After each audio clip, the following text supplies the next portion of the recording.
key up. Nah, sama keycode spacebar juga. Debug.log spacebar enak.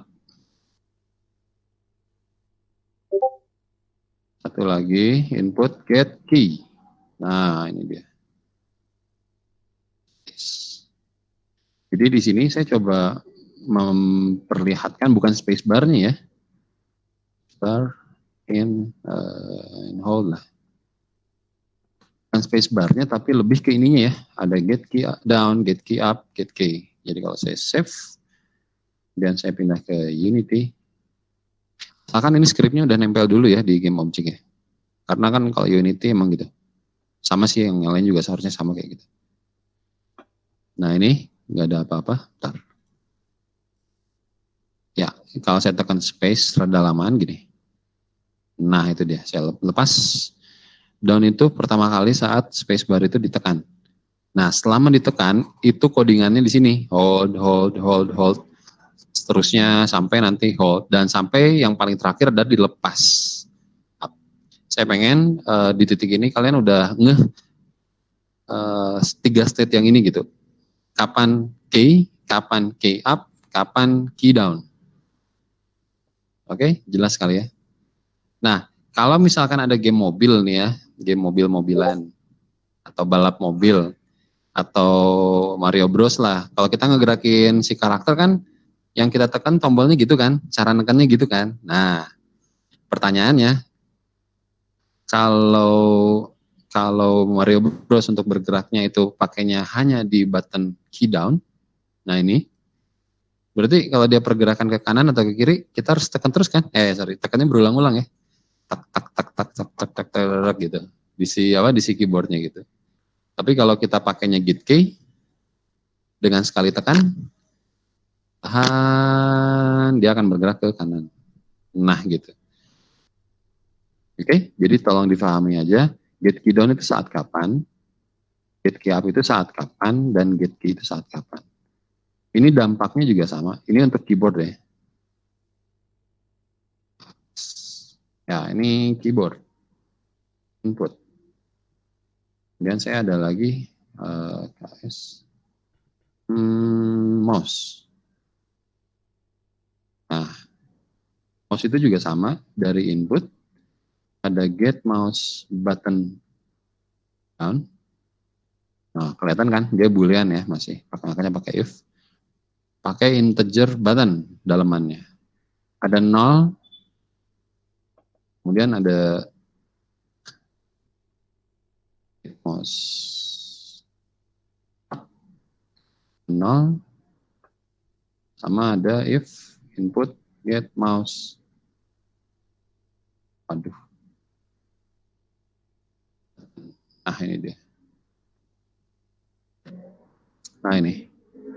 Jadi state-nya sama-sama aja, mouse button down, mouse button up, mouse button. Perbedaannya ya tadi itu sama. Nah cuman ini yang perlu diperhatikan oleh kalian adalah ininya, si indeksnya. Jadi tadi itu baru udah diidentifikasi, saya nggak pernah sering menghafal ya kalau masalah yang kayak gini ya.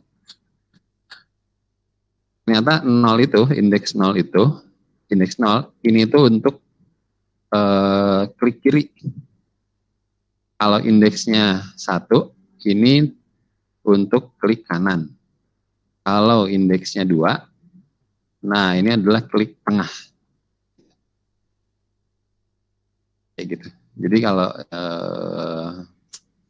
misal ini get mouse button down, get mouse button down, ini yang kedua, ini yang 1 gitu ya. Ini saya kasih log 0 gitu. Nah ini 1, ini 2. Dan hasilnya adalah, ini saya klik kiri ya. Klik, nah tengah, kanan, kiri, nah gitu. Oke. Jadi nanti ketika udah gameplay sih, ini tergantung ya dalaman ini apa gitu. Apa mau physics atau mau ada looping di sini, atau ngapain gitu. Misalnya saya ini dulu deh. Nah, ini di keyboard, ini di mouse. Gitu. Jadi simple get mouse button. Dulu pernah sih nyobain gitu ya. Apakah kalau diimplementasikannya di mobile phone, si gamenya itu nggak di PC itu untuk tappingnya, untuk nge-tap kanan, nge-tap mana, itu apakah sama pakai get mouse button atau harus cari lagi tuh get input touch. Nah, atau ini. Ternyata kalau untuk ngeklik doang itu cukup gitu untuk pakai get mouse button. Tapi kalau ada interaksi di gadget kan kita biasanya pakai dua jari ya untuk ngebesarin, untuk ya zoom in, zoom out, terus dua jari kemudian kita tarik dari atas ke bawah gitu untuk menggerakkan apa gitu. Itu nggak bisa kalau pakai get mouse button. Karena di sini nggak akan bisa ngelihat berapa banyak touch, berapa banyak yang ditekan di device itu nggak akan dapat kalau di sini. Itu nanti dapatnya di get touch. Nah, bisa touch count atau nah ini dia integer contohnya. Jadi kalau kita pakai input touch count adalah 2, berarti artinya ada dua jari ya, ada dua touch yang masuk ke device gitu, kayak gitu codingan. Oke, itu kalau ngomongin mobile. Nah, kalau ngomongin desktop sih sebenarnya ini juga cukup udah beres. Kayak gitu. Oke, nah ini kalau ada yang mau nanya atau ada yang mau penasaran atau apa, silakan ya, interrupt aja ya. Nah, sekarang Pak, boleh nanya sedikit Pak? Ya, Vian, gimana? Pak mau nanya, kalau yang input itu kita bisa menggunakan switch nggak Pak? Jadi nggak pakai if else. Bisa. Kan switch sama if else kan masih saudaraan lah ya. Kalau gini kan berarti yang di switch-nya tuh si ininya ya, si apa? Ya kalau kasusnya ini nih. Berarti ini kan harus buah integer ya. Iya Pak. Sama aja sih ya ininya mah. Kita pakai indeks. Ini nanti berubah-ubah nilainya, nggak pakai itu. Kita pakai indeks C-nya 0, nanti codingannya apa.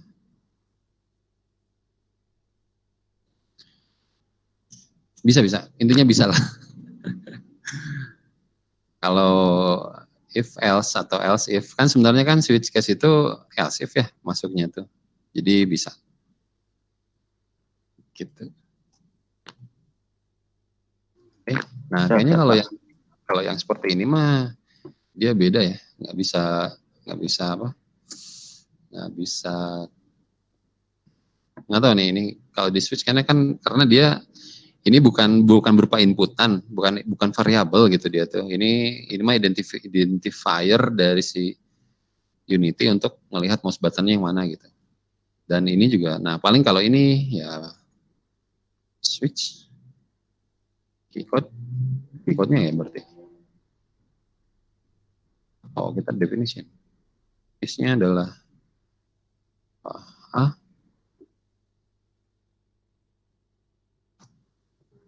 Ini nggak rapi sih ngodingnya. Seperti itu kalau nggak salah integer lagi ya. Input atau apalah.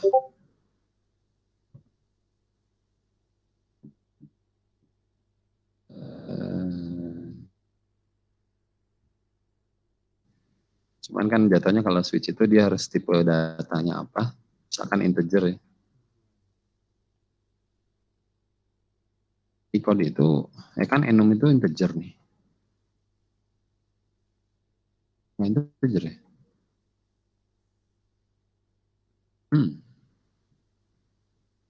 Missing cache.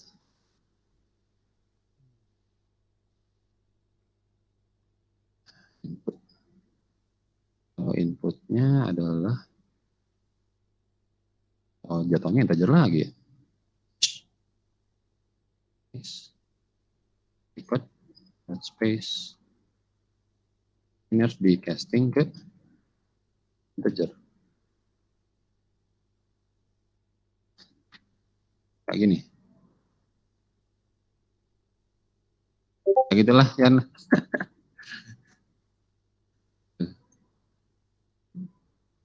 Intinya bisa lah kalau di switch. Nah, baik. Nah, saya pengen untuk pengantar ke sini nih. Nah, untuk pengantar ke sini, saya pengen kita bikin yang seperti tadi Mario Bros itu, atau yang pergerakan si objek lah. Tapi nggak pakai mouse, tapi saya pakainya ini. Nah,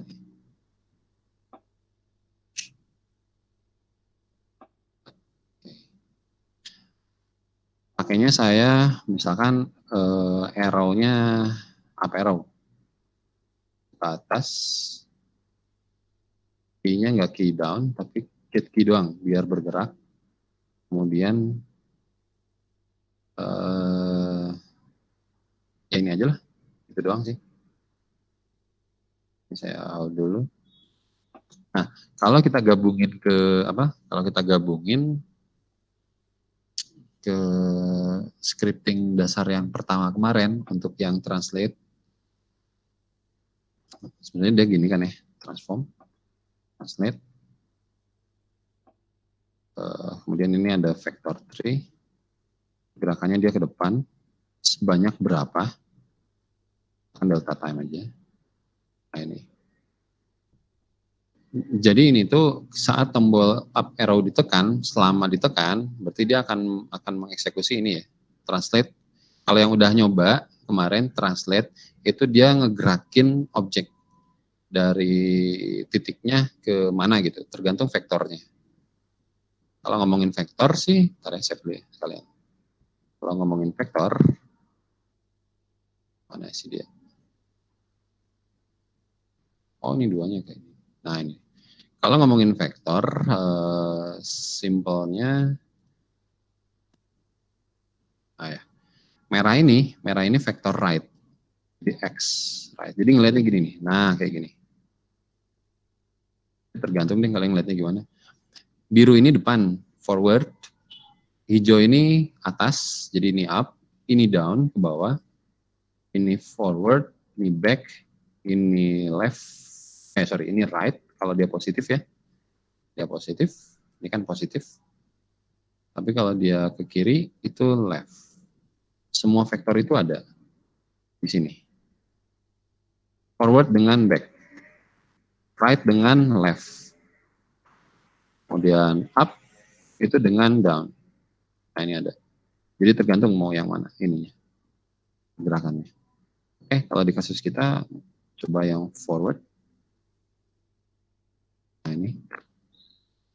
Nah, logika yang kemarin kan yang di scripting dasar 1 tuh gini ya. Ketika kita menghentikan transform seperti ini, bukan seperti ini. Nah, bukan seperti ini ya transformnya, tapi transform yang kecil.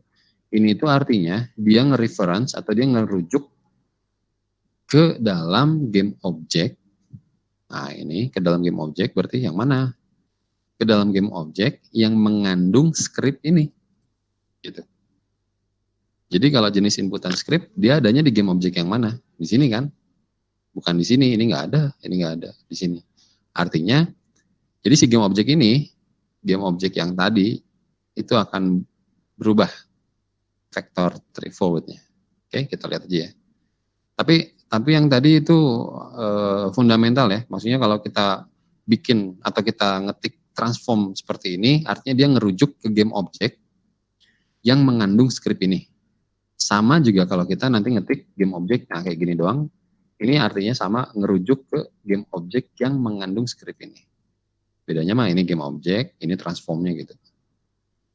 Tapi nggak masalah, dari game object punya transform gitu. Sama dari transform juga dia punya game object. Jadi ini kalau sering pakai Anda bikin game dengan Unity, hal seperti ini tuh sangat elastis banget. Oke. Nah, saya set dulu dia di 0, 0, 0 lah, biar ini ya, biar kelihatan. Nah, ini. Oke, kalau saya play, sebenarnya dia nggak gerak ya. Kalau Anda mau mengetahui gerak atau enggak, nggak usah lihat dari sini sih. Kalau saya klik ini kan bahaya tuh kan, nggak kelihatan gerak atau enggak. Nah, lihatnya dari sini. Ya ini bisa gitu ya. Ini bisa, ini juga bisa.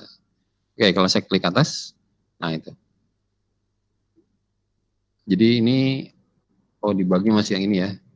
Jadi ini adalah saat berarti gate key selama ditekan up arrow maka dia akan translate ke sini.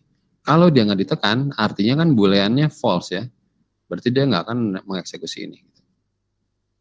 Nah kayak gini. Oke, kayak gitu. Oke, itu perpindahan posisi. Sebenarnya banyak banget untuk codingan perpindahan posisi. Ada yang bilangnya perpindahan posisi itu adalah ya posisi dia sendiri ditambahkan dengan sebuah vektor gitu. Bisa aja kita nanti ngesetnya X-nya di 1, nah kayak gini. Kalau seperti ini kan berarti pertambahannya hanya di sumbu X. Vector tree dia mempunyai XYZ kan. Kalau gini juga sebenarnya sah-sah aja, berarti dia miring ya pergerakannya. Sumbu Y iya, sumbu X juga, sumbu X iya, sumbu Y juga iya. Bahkan kalau nilainya di gini pun, ya Anda jangan ragu untuk bilang pergerakannya di X sama Y, tapi X-nya cuma naik satu satuan, Y-nya 10 gitu, lebih cepat gitu. Ya seperti ini juga sebenarnya sah-sah aja untuk menggerakkan objek gitu. Ya, jadi kalau ini lihat aja ya nilai transform positionnya. Nah ini dia. Nah ini cepet banget. Satu. Nggak kelihatan loh. Ya, ini jauh ya. Oke. Nah itu kelihatan, dia miring ya. Dia satu-satu ya. Nggak satu-satu deh. Oke. Nah karena saat saya menekan tombol down, ini akan beda-beda ya lamanya kan. Sekalipun saya cuma gini doang. Nah ini tuh satu-satuan. Tapi kalau rada lama dikit, dia cepet gitu. Ada yang seperti ini, ada yang ya banyak lah macam codingannya. Nah, baru saya berangkat ke sini. Ada pun yang seperti ini. Maksudnya gimana? Kalau yang tadi, yang udah kita lakuin, itu kaitannya kan sama ini, sama get key. Kemudian kita definisiin tombol mana yang dipencetnya itu adalah ya di sini kan. Gitu ya. Nah, ini saya coba komen. Kemudian ada juga yang lain, yaitu ambilnya dari sini, input get access. Nah ini. Silahkan dilihat, ini saya belum beresin codingannya, tapi udah muncul ya di sini, float. Berarti dia munculinnya float. Kalau yang tadi kan boolean. Oke, kalau float berarti saya handle dia dengan variabel float.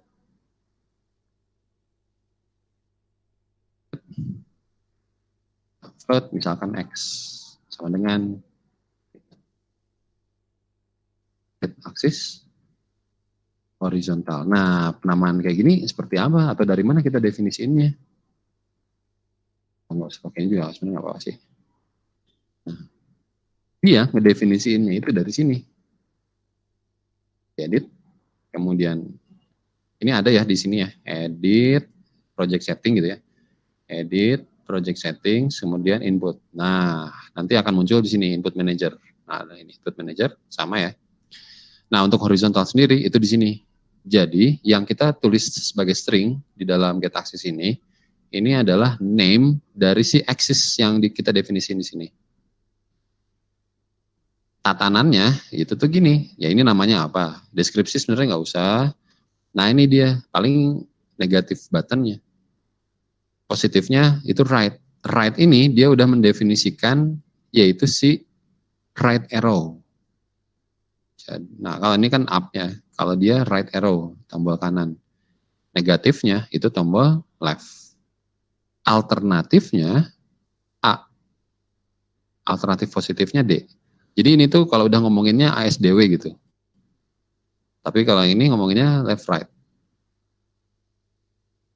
Kemudian vertikal juga sama. Negatifnya ini up arrow, down arrow, alternatifnya, nah ini baru S sama W. Kalau kita ubah penamaannya vertikal jadi ke atas gitu ya, nah Misalkan gini, ini sah-sah aja.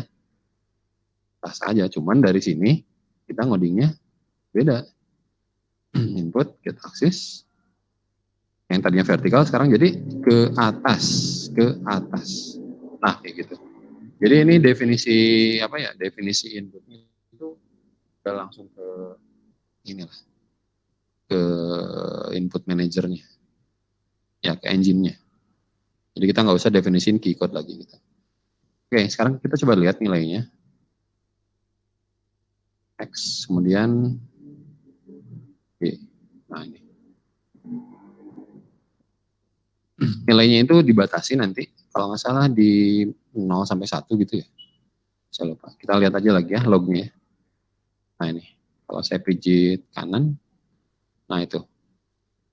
Nah, kiri, nah jadi negatif. Jadi nilainya, kalau left arrow itu maksimal jadi negatif 1. Kalau lepas, dia ngurangin, ada decrementnya dikit. Incrementnya juga ada. Nah itu.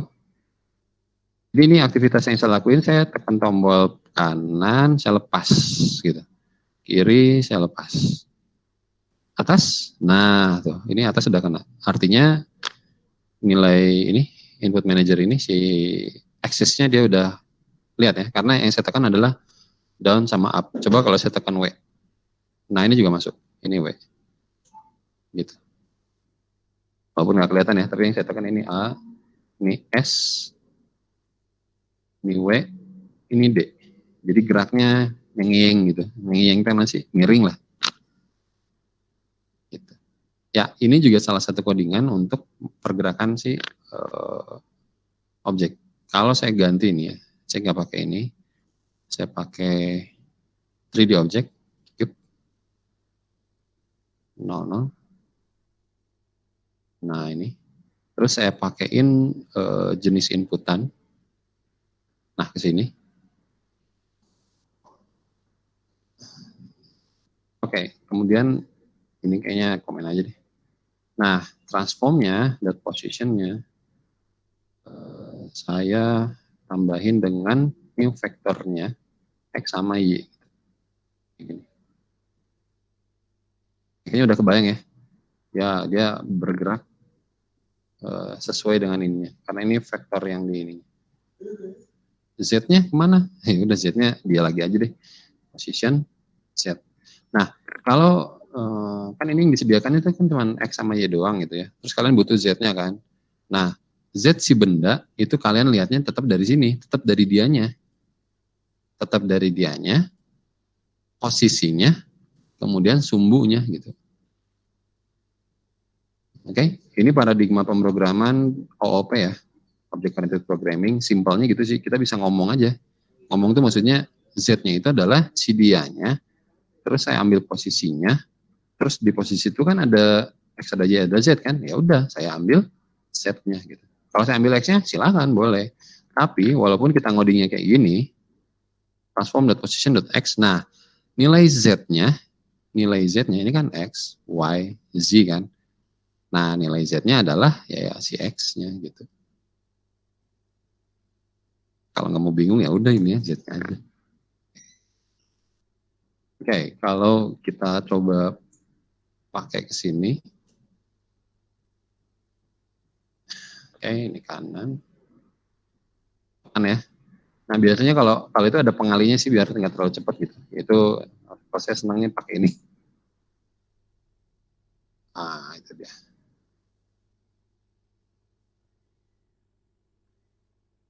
Jadi ini gerak ke atas, ke bawah, atas bawah, kanan, kiri, ini kanan, ini bawah kiri gitu. Ini nih udah pakai apa ya? Pakai input. Saya pakai left, right, up sama down arrow kayak gitu. Oh ya, sorry. Yang dilihatnya di sini ya. Nah, ini kanan, ini ke atas juga sekalian gitu. Nah, itu Z-nya tetap jadi 0. Kenapa kita nggak ngesik, nggak ini Z-nya 0 sini? Silakan, nggak apa-apa, boleh kok kayak gini. Boleh. Tapi ini tuh sebenarnya lebih fleksibel banget. Kalau kita simpen si cube-nya ini ada di Z berapapun, nah ini misalkan 3,12. Ini kalau kita play, ya udah dia akan ada di 3,12. Oh God, tidak. Kenapa ya? Kita tadi 0 ya? Session set.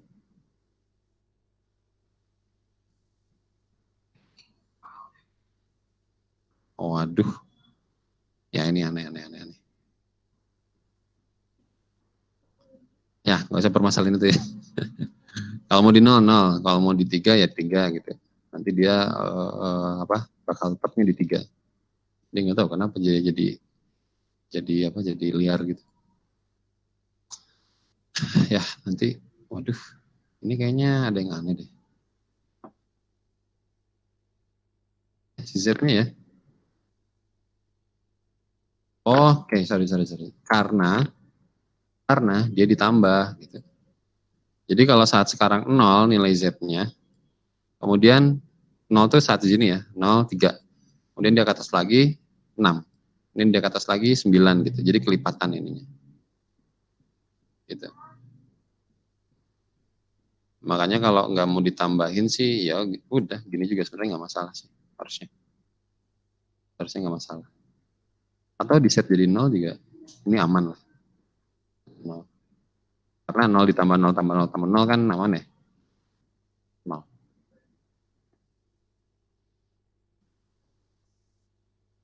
Ya. Jadi 3,12 ditambah 0 tambah 0 tambah 0 ya ininya. Karena codingan yang kita tuh kayak gini gitu. Oke. Itu untuk ngobrolin soal input get axis. Nah, kalau kalian yang nggak mau pakai increment-decrement, tadi kan ada tuh ya, ketika di klik kanan, itu kan ada dari 0, 0, sekian, 0, sekian, 0, sekian, 1. Tapi kalau kalian maunya 1, langsung itu pakai raw. Nah ini. Kapan kita pakai raw? Kapan kita nggak pakai raw? Biasanya kalau kalau ada pergerakan si Mario Bros tuh ya, Mario Bros atau game 2D yang lainnya, kalau Anda nggak pakai raw, kemudian klik kanan, itu si karakter dari dia diam ke dia maju sampai majunya maksimum itu ada percepatan. Jadi asal diam, gerak dikit, gerak banyak, full. Tapi kalau Anda pakainya raw, tadi kan kelihatan ya si balok ya kayak gitu. Saya pakainya raw sekarang. Kalau raw itu nilainya itu langsung ngebleg ke 1. Dia jadi nggak ada percepatan. Dia langsung ke, nah ini udah langsung gerak. Kalau tadi ada percepatan, ini si Y-nya ya ada percepatan ya. Kalau ada percepatan dia kayak gini. Nah, kayak gitu. Jadi ada jeda dulu. Ada percepatan lah.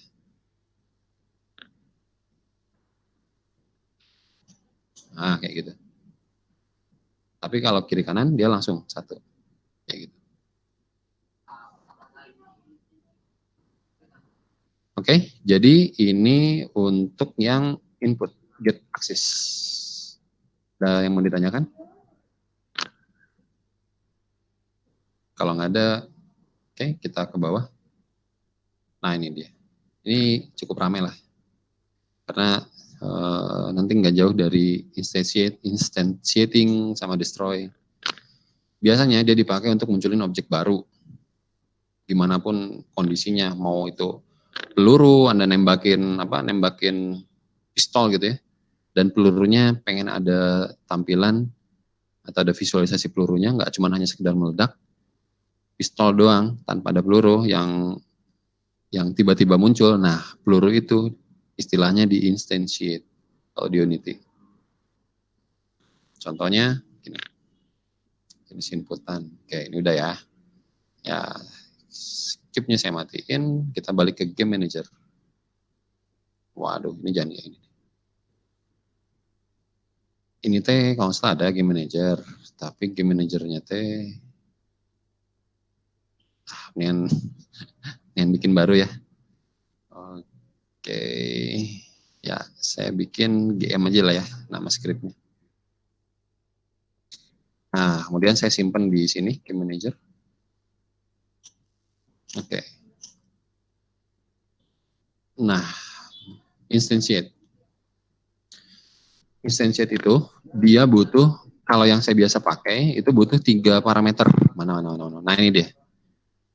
Pertama game objeknya, kemudian vektor posisi tempat dia muncul, oke, sama arah rotasinya. Sekarang kalau saya punya gini ya, ini orang tampak atas, tampak atas. Kemudian dia mengarahkan senjatanya ke sini, nah ke sana, ke sana. Berarti si pelurunya itu bakal muncul di sini kan, gitu ya. Oke, satu lagi deh, gini ya. Nah gitu kan ke atas. Kalau saya ngadepin orangnya ke sini, ke arah sini, berarti pelurunya ke arah sini kan. Nah gitu ya. Oke. Pertama, kalau saya bikin ini adalah sumbu koordinat. Nah kayak gitu. Misalkan orang ini posisinya tuh di langsung nilai aja ya, biar nggak pusing. 10,3 lah gitu. Oke, misalkan si objek peluru ini adanya di 10,14. Nah, itu deh. Dan ketika di sini pelurunya itu ada di misalkan 20,3 gitu. Oke. Arah rotasinya, nah rotasinya ini misalkan ke atas itu 0 derajat. Nah ke sini rotasinya adalah 90 ya. Nah gitu dia. Oke. Kenapa instantiate butuh 3 tadi? Pertama, objeknya. Peluru tetap harus ada karena kita akan ngeluarin peluru.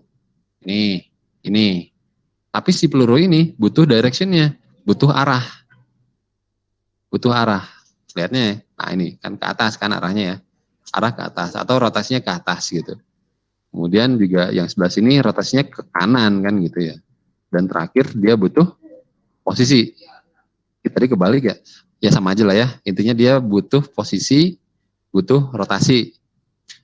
Posisi digunainnya tuh kelihatan tuh. Sekarang kalau saya nembak ke sana, tapi si peluru munculnya ke sini atau dari sini kan ngebug gitu tuh gamenya gitu.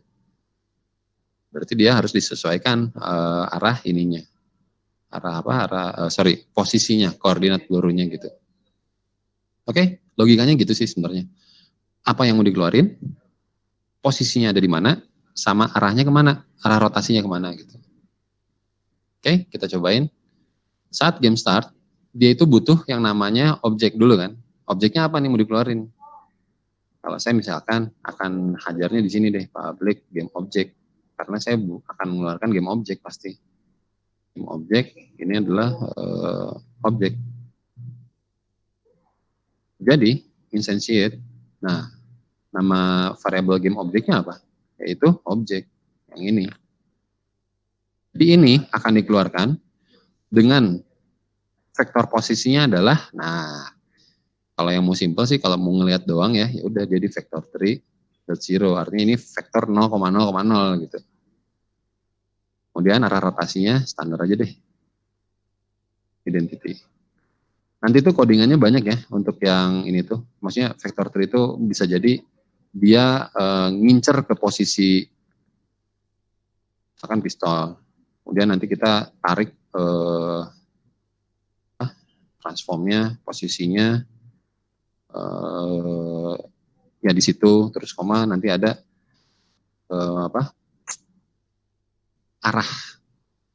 arah si pistolnya diarahin kemana gitu. Transform dot rotation, ya kayak gini. Dia mainnya quaternion, ya kayak gitu. Oke, ini nggak semua script ini dihajar, tapi ini tuh contoh doang. Jadi kalau mau munculin doang ya wes, berarti objeknya apa, koordinatnya di mana dimunculin, kemudian arah rotasinya kemana gitu. Nah misal kalau ada kasusnya seperti ini tapi harus dicoba ya. Saya nggak terlalu yakin ini berhasil kalau belum dicoba. Oke, jadi ceritanya objeknya adalah peluru ini yang mau dikeluarin. Peluru ini dimunculkannya dari posisinya si pistol. Oke, kalau ngomongin OOP, Anda ngomonginnya gini, ini itu adalah satu buah game objek pistol. Berarti nanti di sini ada pistol gitu.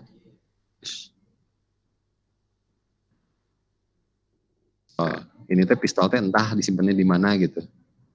Berarti dia akan nyari game object pistol. Oke, udah ketemu. Nah ini. Kemudian dia akan ambil transformnya. Nah ini. Kemudian dia akan ambil posisinya. Nah ini X, Y, Z. Berarti si objek ini akan dimunculkannya di posisi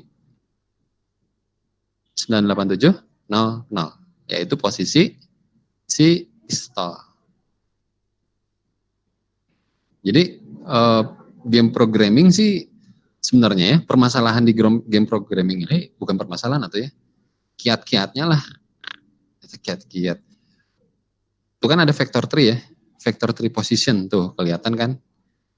Nah, ini vector tree position ini kalian bisa ngambil dari objek mana, dari posisi yang mana. Intinya vector tree position aja. Entah dari objek kek, entah dari apa kek, dari hasil perhitungan kek, itu silahkan dari manapun. Asalkan dia mintanya vector tree.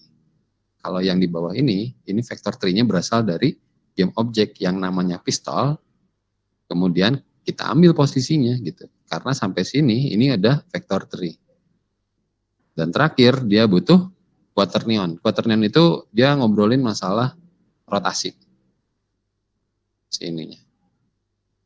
Ya bisa aja nanti kayak gini. Eulernya minta vector tree. Vector tree-nya siapa ya? XYZ-nya. Nah, kayak gitu loh. Nah, intinya dia butuh itu aja sih. Oke, nah sekarang kita coba nggak ke sini, kita coba munculin aja ini. Save, kemudian balik lagi ke Unity. Ini pistolnya mau saya hapus aja dulu. Oke, kita fokus di game manager. Nah, karena dia di public, maka dia minta ya. Ada isian di inspektor. Oke, objek apa yang mau ditampilin? Kalau saya nyalain cube. Ini kalau yang kemarin ngobrolin prefabs, sebentar ini.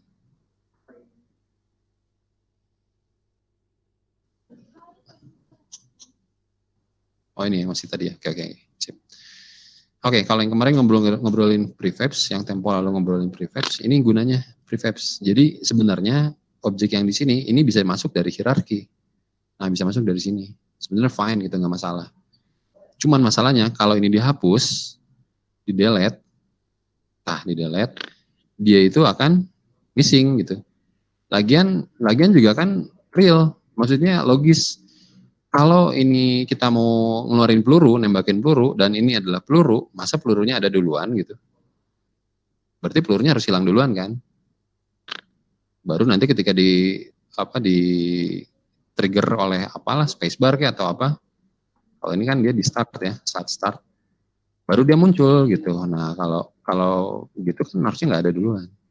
Nah, gunanya si prefabs itu. Jadi ini kita jadikan prefabs. Sebenarnya ini udah ada, tapi saya hapus aja yang ini. Ya, cube ini saya jadikan prefabs. Caranya adalah tarik aja dia ke sini. Nah, prefabs itu apa sih? Di desain level kalau nggak salah kita udah pernah pakai ya istilah prefabs. Ini saya hapus. Nah, dia missing ya. Missingnya itu kalau dari sini kan. Tapi kalau dia ngambilin dari prefabs, nah dari projectnya, ini aman gitu. Oke.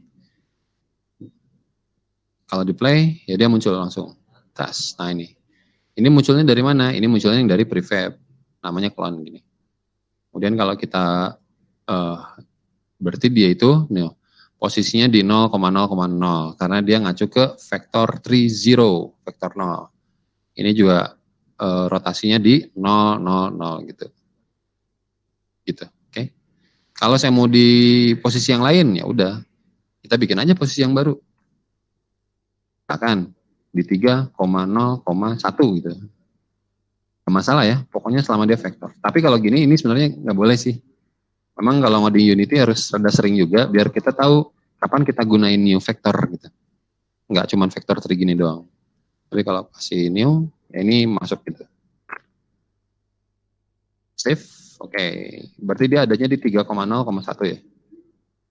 Oke. 3,0,1 gitu.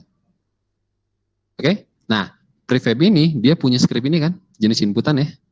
Isinya ini kan tadi. Ah, berarti kita bisa gerakin dia. Nah, gitu dia. Ini udah bisa play. Tapi kalau dia lagi dalam kondisi nggak ada ya, klik. Oh ini sorry. Ini saya nggak pakai dulu. Ya kalau nggak di instantiate sih nggak akan ada gitu objeknya. Akan ada objeknya. Kemudian script yang ada di dalam objek tersebut nggak akan kita bisa akses. Yaitu kanan kiri atas bawah ini nggak akan bisa karena objeknya juga nggak ada. Gitu ya logikanya. Ada ya, wes ada. Oke, nggak usah saya play karena udah kebayang tadi ya. Nah, selanjutnya adalah itu instantiate. Sekarang destroy. Atau instantiate saya pakainya di sini deh. Nah, ini ya. Input get button get key down, kemudian ada key code, ada spacebar. Baru ini. Nah, ini dia. Jadi ketika kita menekan pertama kali tombol spacebar, maka dia akan nge-create objek ini. Oke, kita cobain ya. Tapi nggak usah dicoba juga, kayaknya udah pada kebayang lah. Ya, ini kiri kanan atas bawahnya nggak ada, tapi kalau kita munculin dulu si objeknya dengan cara tekan spacebar, nah ini baru bisa gerak ya. Ini. Terus kalau seperti ini, berarti kita bisa juga dong menekan spacebar lagi, bisa. Nah, itu dia. Jadi ada dua objek yang dia sama-sama mempunyai script jenis inputan. Nah, udah pada klik belum? Berarti kalau kayak gitu, nah dia sama. Artinya dia dikenakan semua akses yang ada di script tersebut gitu. Oke? Kalau saya tekan lagi spacebar ya ada. Terusnya ada lah kayak gitu. Ini yang bisa di-create, termasuk juga kalau nanti kita munculin sebuah ledakan, tembakan juga konsepnya sama, instantiate. Tapi kita siapin dulu objek yang mau di instantiate-nya itu yang mana gitu. Kayak gitu. Oke. Ya, oke. Nah, berikutnya adalah destroy. Jadi, destroy ini dia butuh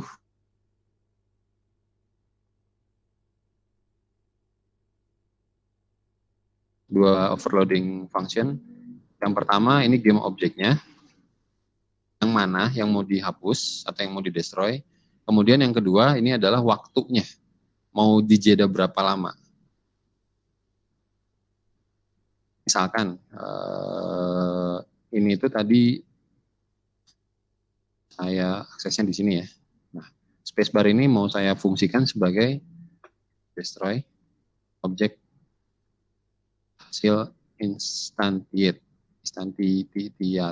Nah, itu. Ini. Nah, kalau di sini diminta destroy objeknya mana? Objeknya mana? Kalau kita bilang objeknya ini nggak bisa loh. Kenapa? Karena ini adalah sebuah fungsi void. Fungsi apa ya? Fungsi lah. Bukan fungsi void ya. Nah, ternyata dia bukan void, tapi dia nge-return-nya adalah berupa game object. Itu kan kelihatan, game object.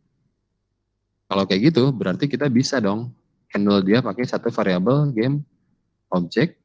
Jangan yang itu ya, jangan yang kunci Inggris, tapi yang kelasnya. Nah, ini. Kita handle sama yang namanya GO misalkan, sama dengan. Nah, ini. Ini adalah, sekali lagi ya, ini adalah sebuah game object gitu. Kalau dia adalah sebuah game object, jadi boleh dong dia si segini itu di store ke sini. Artinya si GO ini adalah objek yang ini gitu. Kalau udah seperti itu, maka si GO-nya nanti yang muncul ke sini. Nah, berarti untuk pendefinisian GO, kita nggak boleh ada di dalam fungsi start. Karena kalau ada di dalam fungsi start ini, game object, GO, ya udah ini hanya berlakunya di dalam sini doang gitu. Biar dia berlaku ke sini, pakai istilah global variable. Karena kalau ini kan lokal variable ya, lokal. Ya udah kita bikin dia jadi global. Private game object GO. Ini udah dihapus saja. Udah kayak gini dong.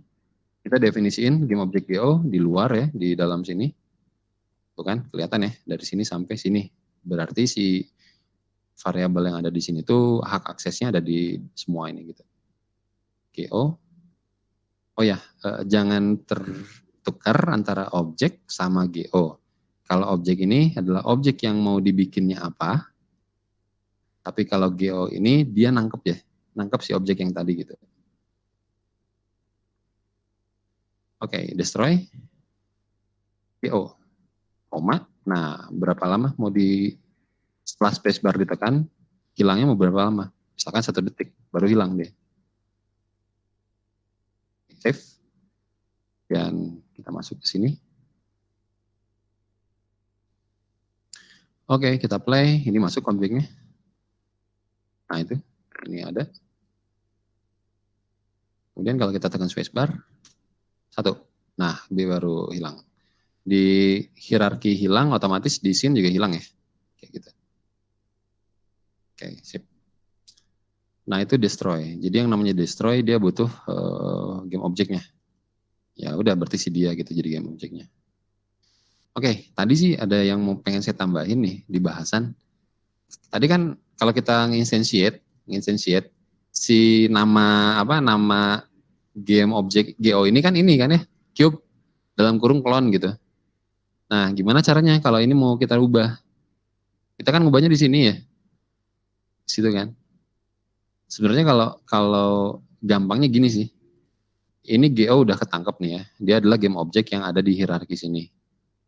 Nah, kemudian si GO ini karena dia game objek, nih yang namanya game objek, dia punya nama loh.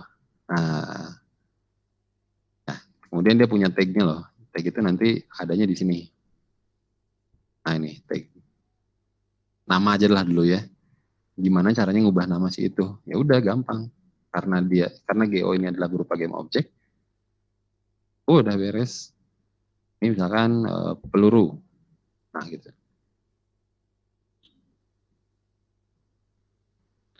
Kalau ini saya ubah ke sini, harusnya nggak dapet sih, harusnya ya.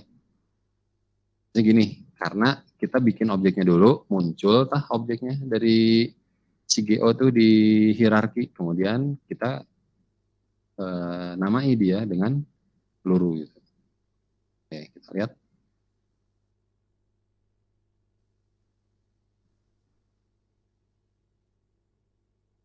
Nah itu dia peluru.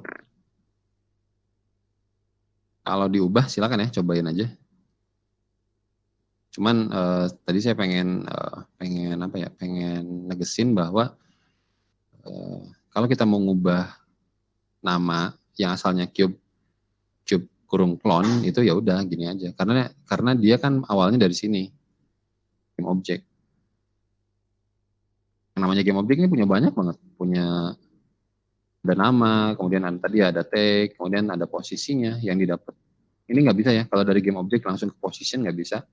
Tapi dari game object kalau mau ke posisi itu harus melalui transform yang biasa kita pakai. Ya,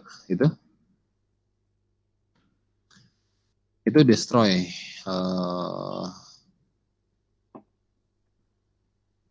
Sebenarnya ya dari instantiate kita bisa mainin banyak banget kasus lah, atau banyak banget variasi. Misalkan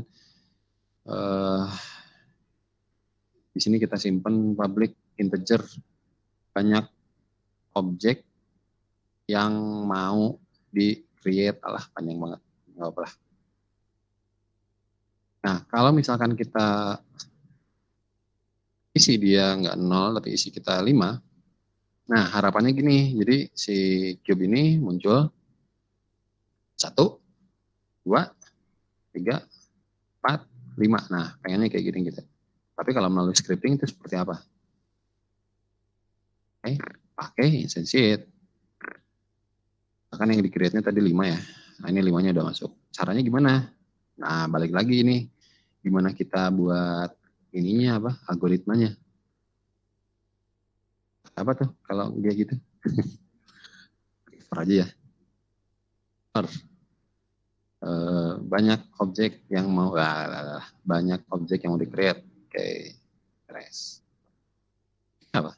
Nextnya adalah sekalian deh pengen tadi jadi bukan clone satu atau apa, tapi peluru satu, peluru dua, peluru tiga, peluru empat gitu.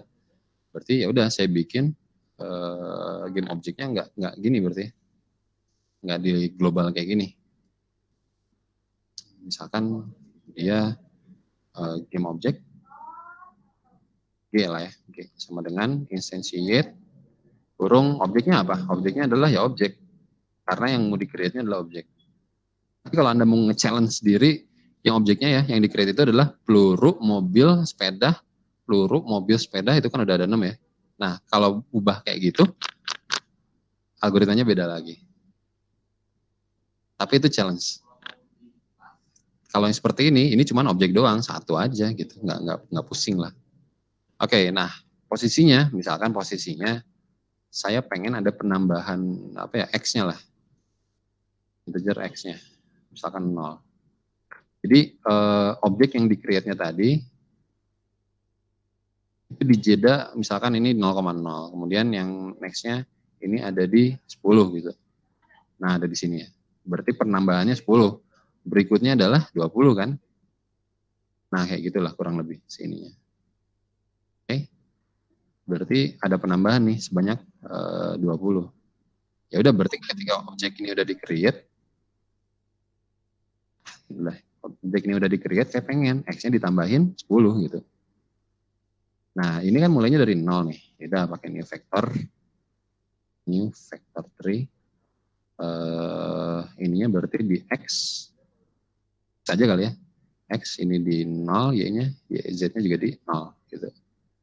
Kemudian untuk rotasinya quaternion standar aja lah, identity gitu. Jadi logika seperti ini, kalau boleh saya jelaskan, kita mulai dari I yang ke 0 kan. I yang ke 0 sampai I yang ke, kalau ini ada 5, berarti nanti sampai 4 doang ya I-nya ya. Oke, baca-baca lagi ya looping ya. Oke, di dalam looping ketika I-nya 0, yaitu ini G, kemudian dia instantiate object, kemudian dia X. Nah, X yang ini kebetulan nanti akan ditambahkan ketika si line of code yang ini udah dieksekusi. Misalkan nilai awalnya kan 0 tuh. Masuk I yang ke 0 kan 0. Nah, ini kalau nggak mau pusing gini sih. 0 yang tadi udah dieksekusi, kan ke sini kan larinya ya. X sama dengan 0 ditambah 10. Ini untuk yang I sama dengan 0 gitu. Tapi kalau yang I sama dengan 1, berarti berubah lagi. X sama dengan, atau gini deh, sorry ya. Kalau 0 tambah 10, berarti kan ini X-nya 10 ya. Nah, ketika 10 ini udah habis dieksekusi di bawah, dia naik lagi ke sini kan. Nah, sekarang yang dieksekusi X-nya berapa? 10 gitu. Masuk ke sini, 10 ditambah 10, 20. Naik lagi ke atas, 20, dan seterusnya kayak gitu. Oke, kita coba lihat ya.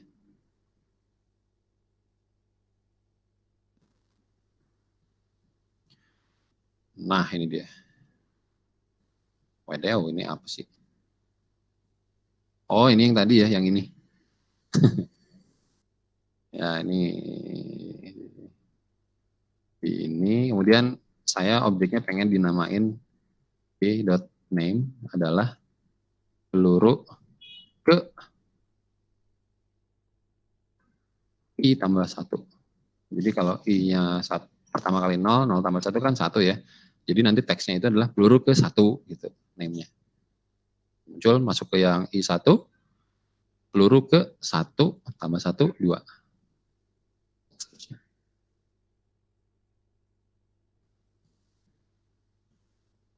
Nah, kayak gini. Ini juga udah penamaannya. Seperti itu. Ya, nanti juga banyak yang bisa kita mainin di sini. Adapun nanti code-nya itu ketika ini adalah kumpulan peluru Terus nanti gimana caranya secara script ini masuk ke sini gitu. Nah jadinya kayak gini. Biar ya lebih ketata aja sih sebenarnya. Ini nanti ada scriptingnya lagi. Banyak lah. Game object. Main apa gitu nanti. Dan parent ya. Atau parent. .transform.parent. Nah ini dia munculnya ke apa gitu dia. Ini nggak akan saya bahas sekarang. Jadi yang sekarang saya balik lagi. Sekarang itu kalian kalau mau ngejar codingan atau saya ngoding silakan. Tapi kalau nggak kejar, sebenarnya hari ini saya cuma pengen kenalin doang tentang instantiate. Seperti apa cangkupan instantiate, destroy kayak gimana. Kemudian kalaupun Anda mau ngedalemin scripting yang dasar ini nanti ada YouTube-nya lah insya Allah. Sebelum hari Minggu sih pengennya. Jadi ini akan saya ulas lagi nanti. Oke, itu untuk yang looping macam-macam.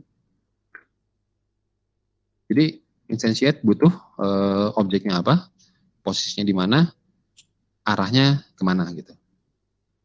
Seperti ini ya gambarannya. Oke. Kemudian juga destroy juga dia butuh objeknya apa yang mau di destroy gitu. Kemudian parameter yang kedua ini adalah waktu destroyingnya. Oke? Ya, nextnya adalah audio play. Nah ini. Bentar, saya kayaknya lebih pengen terangin ini deh. Nah ini, soalnya waktunya mepet. Tenang ya, ada YouTube-nya. Pasti saya terangin semua di YouTube. Oke, nah enumerator ini dipakai biasanya untuk nahan doang. Nah itu maksudnya kayak gimana sih? Saya ambil ini menjadi sebuah fungsi kali ya, biar enak. Void, tampilkan box. Nah ini, tampilkan box isinya ini doang. Nah gitu. Oke. Jadi kalau saya di sini panggil pembentukan box ya dia ngeksekusi yang tadi ya. Nah sekarang EA numerator tahan beberapa saat ya, penamaan fungsi mah bebas lah ya. Kan ini ada float waktunya nih, waktu. Nah, dia tuh urutannya tuh gini sih, yield, return, new, wait for second. Yield, return, new, wait for second. Berapa lama nunggunya? Ya udah, berarti nunggunya ini kan waktu. Ini loh. Kemudian setelah nunggu, terus ngapain? Nah, tampilkan box. Nah, kayak gitu. Oke, kalau cuman gini doang, ini nggak akan tereksekusi apa-apa. Kenapa? Karena fungsinya belum dipanggil gitu sih. Karena fungsinya belum dipanggil. Jadi dia nggak akan tereksekusi apa-apa. Walaupun nahannya tadi udah berapa detik gitu. Belum ya, belum berapa detik. Nah, gimana cara manggilnya? Cara panggilnya pakai start coroutine. Nah ini. Misalkan saat tombol spasi ditekan. Nah ini dia. Dia tahan beberapa saat, kemudian waktunya misalkan 3 second. Nah gitu.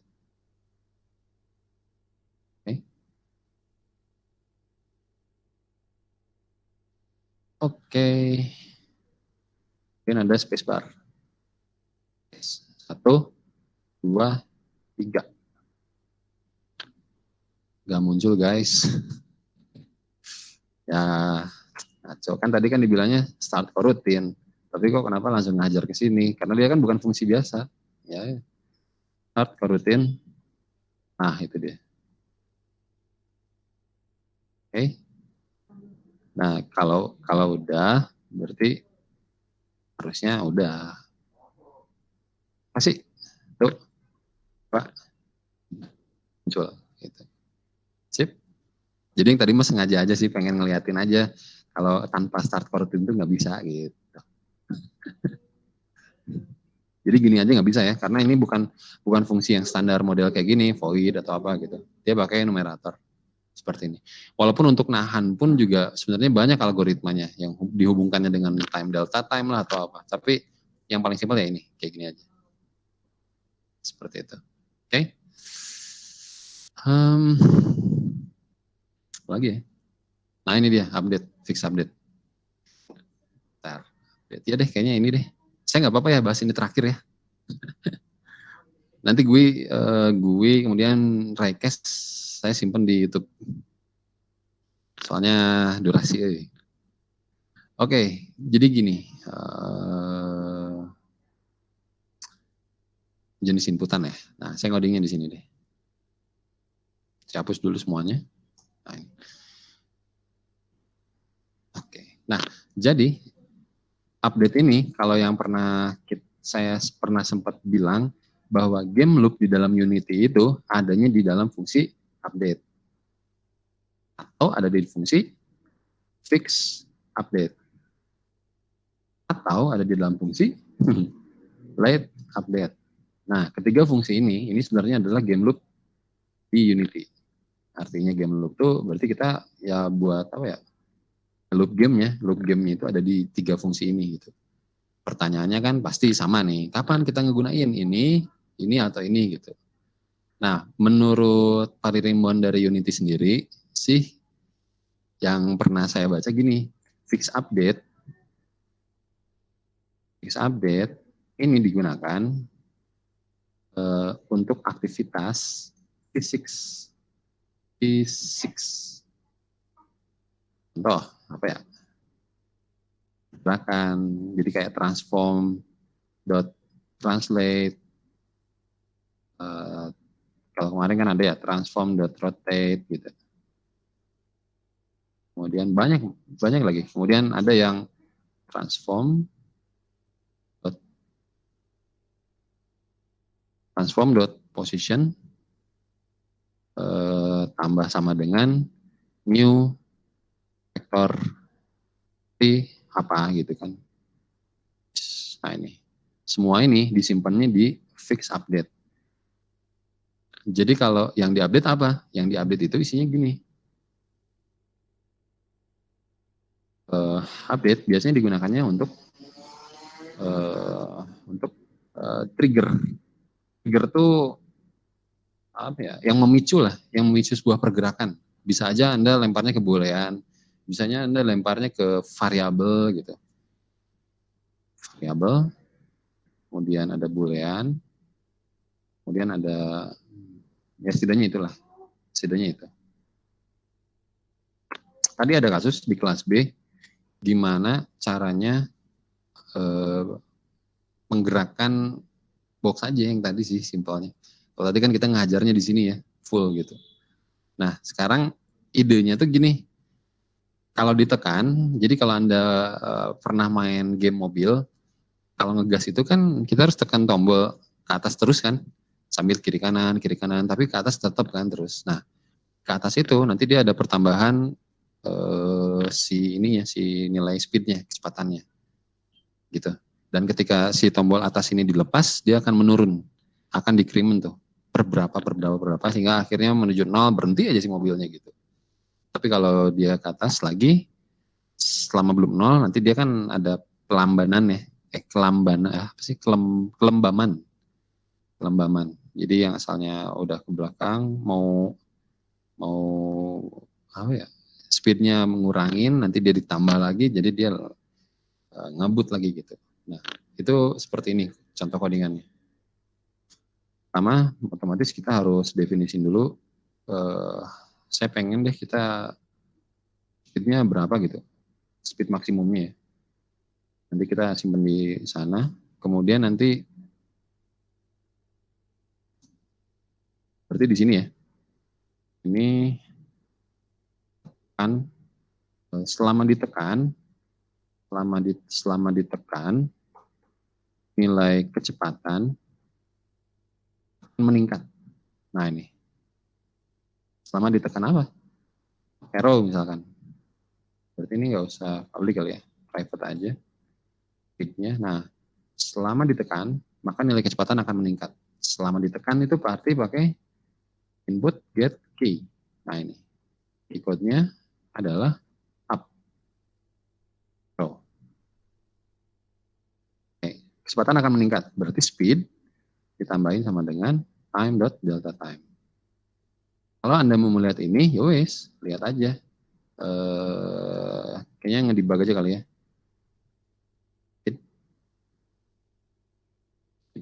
Nah ini.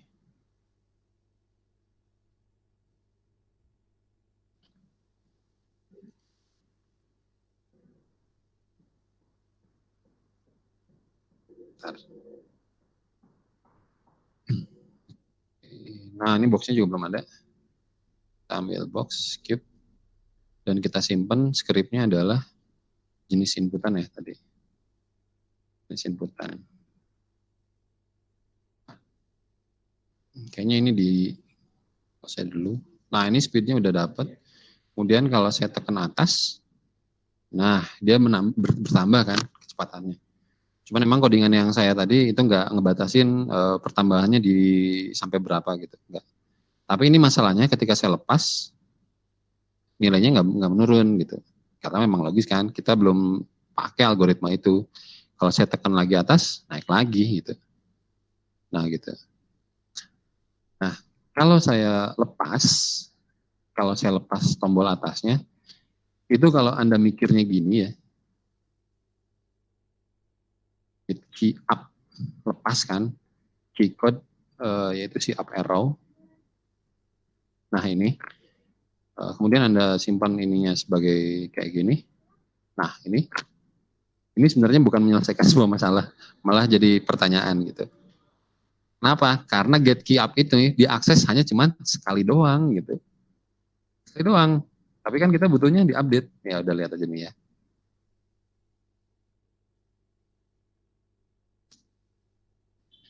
Nih, saya coba tambah terus, dan saya lepas ya. Nanti kita coba lihat nilainya. Pas. Nah, kalau dilepas itu, saya tadi dikasih debug ya. Nah, ini naik. 75, 758, 775. Nah, ini dia.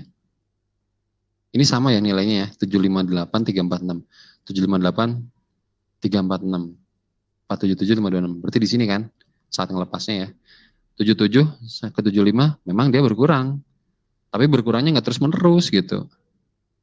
Harusnya kan kesini jadinya 0 kan, menuju 0 gitu. Nah, kenapa? Karena ya memang kita mengakses hanya saat key up doang gitu. Nah, terus gimana kalau buat dia terus menerus ke 0? Pakai boolean, saran saya. Oke, contohnya gini, private bool apa ya? Akan bertambah false. Oke. Jadi gini, kecepatan bertambah. Ini tuh logiknya gini ya, false ini adalah gimana sih?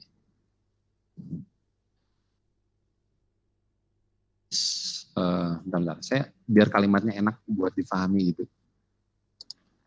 Menambah akan nurunin kecepatan. Ya gini aja lah ya.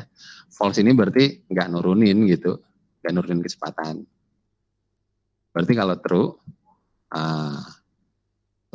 yaitu nurunin kecepatan. Itu ya logiknya ya. Kalau saya sih bikin variabel tuh false-nya yang bener-bener emang menyatakan dia false gitu. Jadi kalau nurunin kecepatan false ya berarti nggak nurunin kecepatan. Tapi kalau nurunin kecepatannya nilainya true, oke, berarti dia nurunin kecepatan. Nah, implementasinya gini. Jadi up arrow ini ketika dilepas dia hanya nge-trigger ini doang. Nah, itu doang. Oke? Hanya nge-trigger ini doang. Terus kalau dia up arrow, kecepatannya nambah kan? Nah, apa kabar si variabel ini? Nilainya apa? Ini false. Nggak ada kecepatan yang diturunin, jadi false gitu. Nah, dampaknya gimana? Ke sini. Kalau nurunin kecepatan nilainya adalah true, berarti yang berkurang adalah speednya.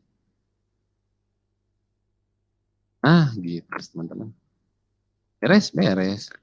So aja tanpa dijalanin pun gitu ya, harusnya nih, bayang, kalau di up arrow, berarti speednya bertambah kan, nurunin kecepatan false.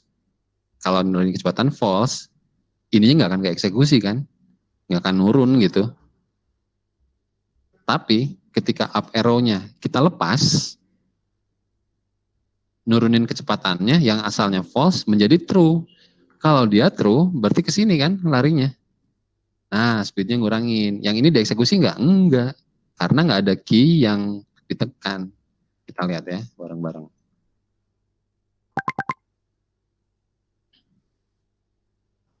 Oke, ini cube-nya.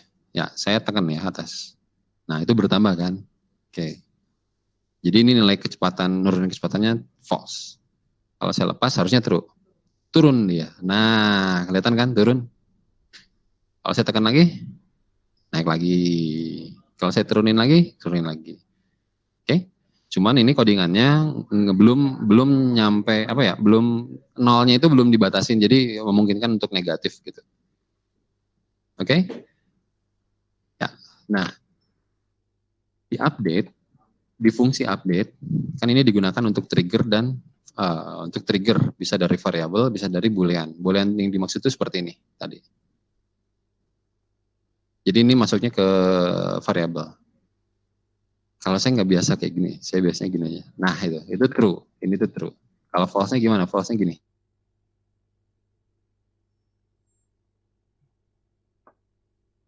Saya hilangin. Oke, berarti kalau kita mau ngoding ke objeknya, ke si cube-nya gimana? Ini kan jenis inputan ya, ada yang jenis inputan. Nah, gimana? Kalau Anda mau menggerakkan si objek atau si cube-nya, pakainya apa dulu nih? Yang gampang aja kali ya. Pakainya transform dot translate. Vektornya kemana? Arahnya. Misalkan, ya udah ke depan aja deh. Yang sumbu biru tuh. Dikali, ya, kali biar ada kelihatan nggak terlalu cepat banget, ya time delta time. Nah ini. Nah, kalau Anda ngoding seperti ini, sebenarnya ini kurang tepat. Anda menyalahi aturan. Aturannya kenapa? Ini fix update digunakan untuk aktivitas fisik, translate, rotate gitu. Berarti ini disimpannya di fix update. Gitu. Nah, adapun nilai yang dikirimkan, nah ini dia tergantungnya sama ini. Jadi speed mah diaksesnya dari update, function update, tapi untuk ngobrolin masalah pergerakannya, ini kan speed masuk ya, masuk ke sini kan, dia ada di fix update. Gitu. Oke, kita lihat ya. Memang sebenarnya nggak masalah sih ya. Dia ada di sini gitu. Tapi nanti kalau game-game yang tertentu itu kelihatan banget kenapa harus di fix update. Ya, ini langsung. Kemudian ini saya lepas. Nah, itu si boxnya kan nurunin ya. Bahkan dia ngebalik gitu. Ngebalik itu disebabkan karena negatif. Saya naikin lagi. Kemudian saya kencangin lagi gitu. Kemudian dia negatif. Nah, seperti ini. Tapi kalau pergerakan turunnya mau cepat, ya udah tinggal diinin aja, kaliin aja berapa? 10 gitu.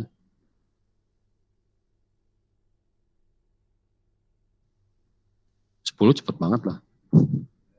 Lumayan. Nah, kayak gitu. Ini alah.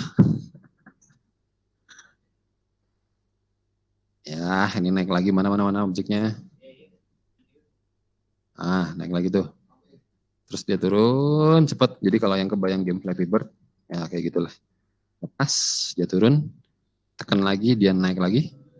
Atau cuman gitu doang ya. Tapi itu metodenya pakai posisi ya. Pakai ini doang. Kalau Flappy Bird pakai yang kayak gini, saya nggak nyaranin deh. Mendingan pakai Gravity atau apalah nantilah ya. Oke, nah gitu. Jadi menurut Parry-Rimonnya kita harus bisa misahin antara aktivitas fisik yang disimpan di fix update sama aktivitas di update, yaitu hanya cuma dapetin nilainya doang sama ada trigger input dari key lah atau dari apalah atau dari apa gitu. Sebenarnya nggak masalah kalau ini disimpan di sini juga masih oke gitu. Ini nggak masalah. Nah ini dia, ini tetap masih bisa jalan gitu. Dan ngurangin juga masih sama. Gitu. Nah terus kalau gitu memang ada masalah apa sih antara update sama fix update? Masalahnya gini, saya komen ya. Ini juga saya komen. Saya cuma pengen munculin ini doang lah. Nanti kelihatan dari sini.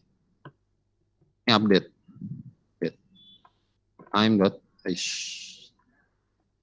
Time.delta time. Ini saya simpan juga di sini dengan codingan yang sama. Tapi ini fix. Biar bisa ngebedain. Nah, jadi si Unity udah mikirin ke sana karena engine Unity sendiri ya kayak gitu. Oke, saya stop. Nah, ini hasilnya. Fix di awal itu dieksekusi fix sama update. Dia nilainya sama ya. Oke, kalau yang belum ngeh ini tuh apa sih? Ini tuh adalah tick dalam game. Tick dalam game. Oke. Nah, tapi di sini udah beda di sininya.